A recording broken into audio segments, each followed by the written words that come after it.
Hello and welcome to the TCF Morning Show. It is Tuesday, December 29th, and this morning I am joined by Boomy at Boomy TCF. I am Zach Lilia at Z Lilia TCF. The main page is at typical underscore Chicago on Twitter. This morning we will be talking about the Darvish trade that is pretty much done. We'll talk about who the Cubs will be getting for Darvish and Victor Carantini, um, how we feel about the trade. Um, and we'll get into it, how we feel about where the Cubs' future kind of looks right now. But we also have Monday Night Football. The Bills beat the Patriots 38-9 on Monday night, the last Monday Night Football game of the year. And then we will be talking a little NBA talk. Boomy's got some stuff to talk about in the NBA that he's been thinking about all day. And then we'll end the show with Boomy's Wacky Web Story. If you want to follow us on Instagram, Facebook, type in Typical Chicago Fans. You'll find us on there. Go over to the YouTube page, subscribe to the YouTube page, Typical Chicago Fans. Morning show, podcast, interviews, food reviews, they're all on the YouTube page. Then wherever you get your podcast from, if it's Apple, please subscribe, rate, and review. Give us that 5-star rating. If it's anywhere else, just type in Typical Chicago Fans. You will find us on there. If you go over to 26shirts.com, Chicago, use the promo code Typical Chicago Fans at checkout. You will get 15% off of your purchase. Again, that is Typical Chicago Fans at checkout for 15% off of your purchase at 26shirts.com, Chicago. Boomy, how are we doing on this Tuesday morning? Usually I try to be a positive, look at the bright side of things, but we're not good, man. It's not a great day to be a Cubs fan, I'll be honest. And we'll get deeper into it. No, it is not good because we did talk yesterday about Darvish trade rumors, but right before we recorded the show, Blake Snell was traded to the Padres, and we go, "Oh, they won't get Darvish. Like, we're good now." And then throughout the day on Monday, we'll just get right into it. We'll get right into it. Throughout the day on Monday, it got to look a lot more likely that Darvish was going to be traded Monday. Mm-hmm.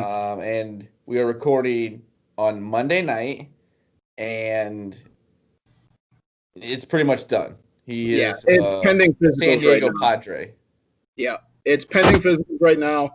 From everything that has been released, and all the sources are saying it will be Darvish and Victor Caratini going to San Diego for starting right-hander Zach Davies and 4 prospects. Those 4 prospects include Reginald Preciado, Yason Santana, outfielders Owen Casey, and Ishmael Mena.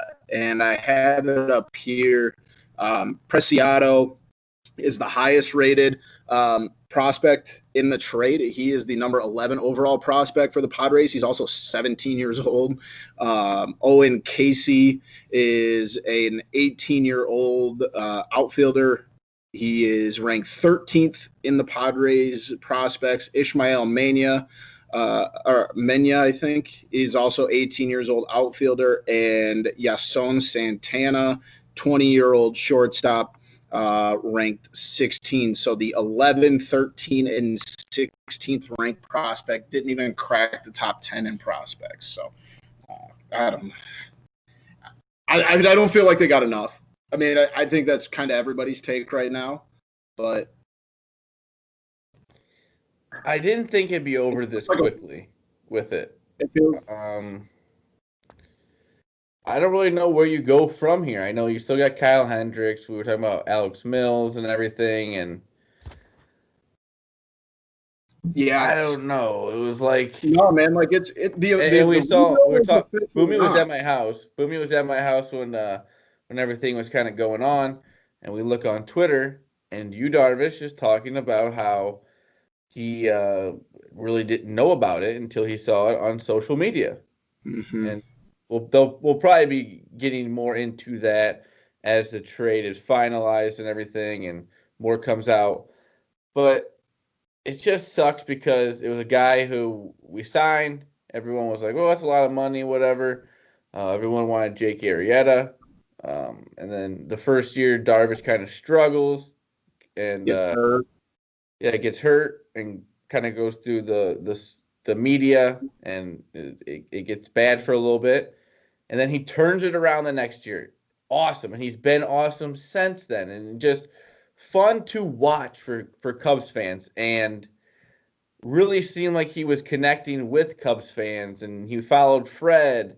And like I said, I got the shirt on right here. Bad news, and he acknowledged that, and Yeah. it seemed like he was having He was fun with becoming Cubs. ingratiated to the city, and the city was really, taking a liking to him after a rough start, and now, and like I keep saying, like I feel like the Cubs got fleeced, but in all honesty, like yeah, he was second in Cy Young this year, but at the end of the day, he is a 34-year-old pitcher. And people have made some good counter arguments. The 2 seasons before, not great. He had an amazing year last year, so you got to kind of look at that when you're looking at a return, but. I mean, and the biggest thing here is the oldest prospect we acquired is just turned years old. We're not going to see how this trade plays out for, at the earliest, what, 3, 4, 5, 6, and some of these 18-year-old kids we might not see for 7 years. So I think the biggest part of it and why everybody is so down on this is because we're all slowly coming to the realization that this is a full-on rebuild. And it sucks because we all, at least here, have felt like the Cubs are not that far away from being back in an NL championship or even a World Series. But now it's like, okay, now that kind of dream, that real reality we all hoped for and thought was legit is just not there anymore because it's a full-on rebuild and there's no other easy way to put it. And what else can you do? You're talking about a ownership that is claiming to be over $1 billion in debt. They lost 200 million on the season. I'm never going to make excuses for billionaires crying poor, but at the end of the day, it's all those factors that led to this. And don't be surprised if you see KB, if you see Javi, if you see Wilson Contreras move before opening day happens. I think the worst part of it, Zach, I think we can all agree to this, is the realization is that the core that was in the last 8 years, like that's done. It's over with. It's a brand new rebuild, and you really hope you can hit another one out of the park like you did on the last one, but the odds are stacked against you. Yeah, like you said, it was just he said it was so fun to watch, and you were Yeah. excited for every start. But we will move on, I guess, from this. And he said they'll start the rebuild, or who knows what they're gonna do at this point. You never know. But At this point, tear it all down. I don't Don't know don't why you would make a don't be trade like middleman this if that Dan. was the case. Yeah, don't be middleman, and don't pussyfoot around. If you're gonna do it, go get to it, and you better hope that Jed Hoyer is savvy of as a player. Um, what's the word? I'm a player manager, not manager, but player personnel guy as Theo was, because if it's not, you're going to get fleeced in a lot of these trades. And I mean, like I said, I get the return, I get what you're going to get out of a 34-year-old or a pitcher, but it's hard to feel good about this trade. You would, I think, clearly you wanted someone in the top 10 of that deep farm system that San Diego has, and you cracked 11, 13, 15, and 16. Kind of a little salt in the wound there. Yeah, not good. But No. the season will go on. We'll have to see where the Cubs are at when the season starts. This is just started. We're not Oh like yeah. there could still be a lot of things changing between here and the beginning of the season because you don't even know when the season's going to start at this point. And now with this trade, everything's up in the air. Yep, that's the cleanest way to put it, Big Z. Well, let's move on to the Monday night football game. Like I said, the Bills beat the Patriots. Boomy, what was the stat you threw at me? That the Patriots, this is the first time the Patriots had not covered a home underdog spread since November 7th, 2005. That's insane. 15, That's 15 years. That's crazy. 15. Um, They didn't only get beat tonight, they got manhandled. I mean, absolutely obliterated, 38-9. It wasn't even close. Josh Allen, 320 yards. Stephon Diggs, 3 touchdowns, 145 yards. This is what's even funnier. Cam Newton, 5 for 10 for 30 yards. And then Jared Stidham came in 4 for 11 for 44. Just embarrassingly bad. Embarrassing bad. And you hate to see it. You hate to see it happen to the Patriots. yeah, it's got to be a tough loss for Bill Belichick. But yeah, the Bills looking good going in the playoffs. That'll be fun to watch. Hopefully they can get some fans there for a playoff game if it's in Buffalo, because that'd be awesome.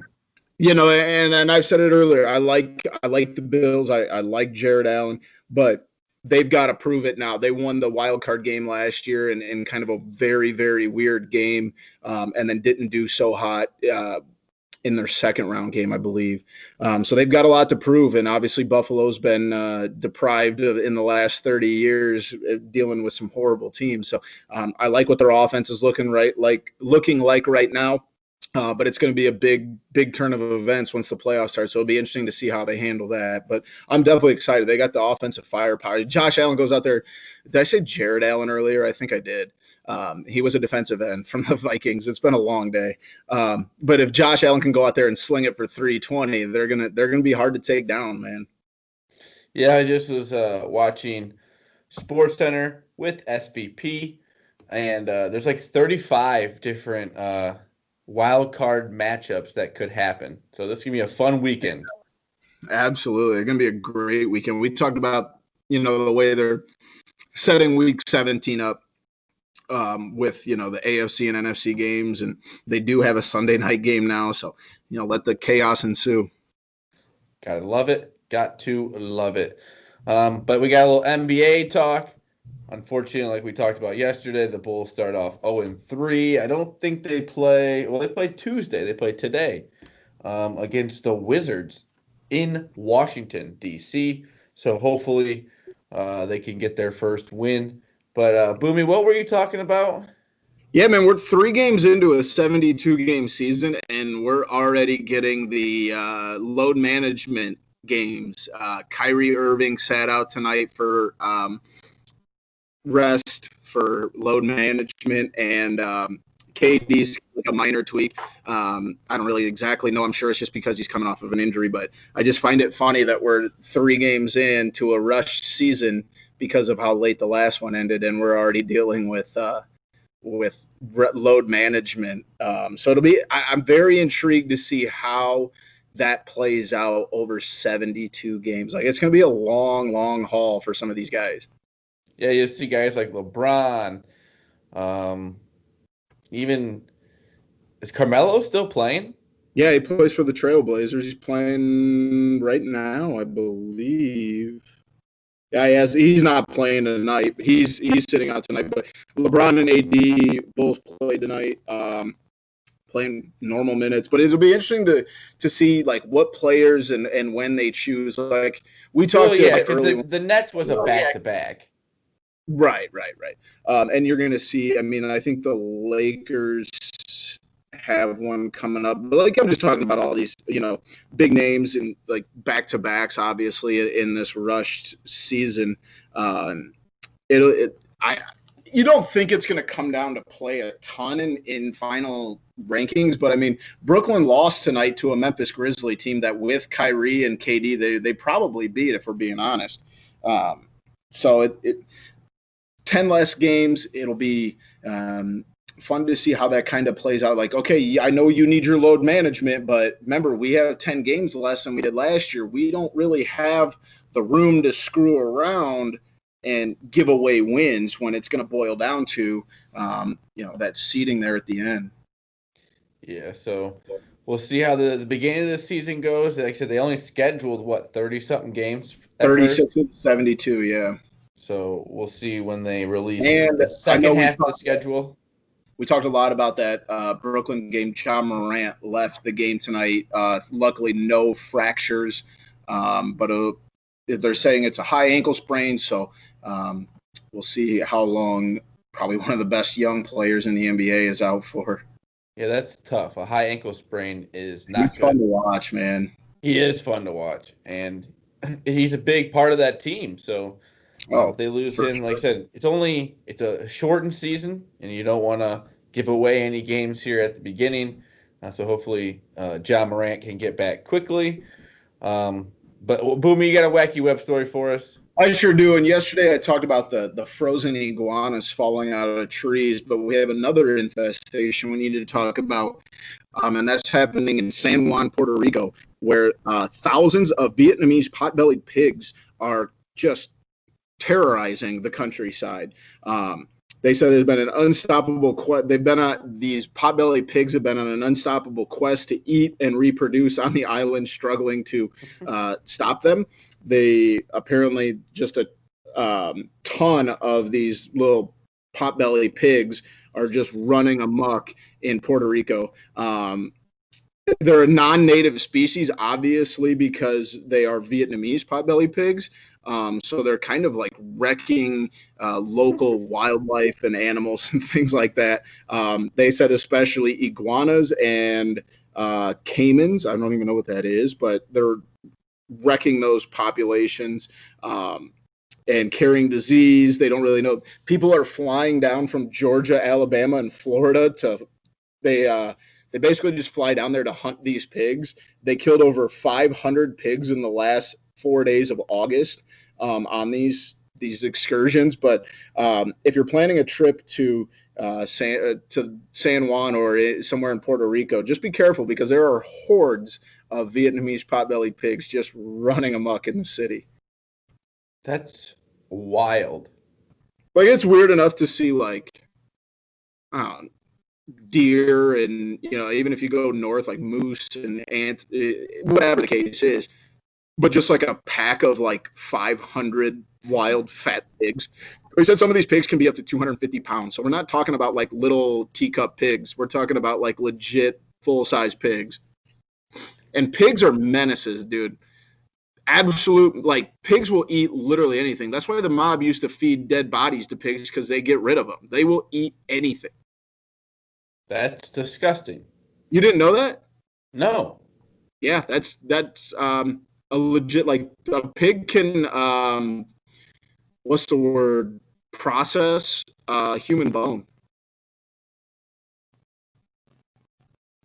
That's gross. It is gross. Yeah, the mafia used to dispose of dead bodies with pig farms. So Nick Downs, we're looking at you. I lost my train of thought there. Oh, well, great Boomy's Wacky Web Story. Like always. Keep the people on their toes, man. Anything post-show, Boomy? Man, not much. I'm just sad. Yeah, it's sad. The realization that like what we had, I mean, just all of the years of just getting crapped on for being a Cubs fan, like it kind of comes down to it now, and it's like we kind of ran our mouths for a long time, and now we're probably going to get some comeuppance, just from being fans of one of the most popular baseball teams, and now it's back to starting over. It feels like 2009, 10-ish all over again. Actually, like probably closer to 08, back when they went to the playoffs, but even worse because there was enough talent to get you there. And it also sucks because they're in a division where no one's going for it, and you're kind of falling by the wayside day by day. The more trades that happen, so I'm just glad they didn't trade him to the White Sox. That would have just crushed my soul, and I would have had to delete my Twitter account. Well, I don't really want to talk about it anymore. It's making me very sad. Yeah, very sad. Big sad. Like you said, we got Bulls game this week, though. I'm sorry, tonight. this week, today. Big opportunity. I don't really know. I have to look and see. The Wizards are 0-3 as well. Hey, we got a shot. There we go. We got a shot. I don't Let's mind just that. say, let's go Bears. Let's go Bears. No, I need the Bears because for my mental sports health, I need the Bears to stay in the playoffs. Boomy, even if you lose, you're still in the playoffs. You're right. I really want that home field advantage, though. Technically, if the Bears lose, they could also be in the playoffs.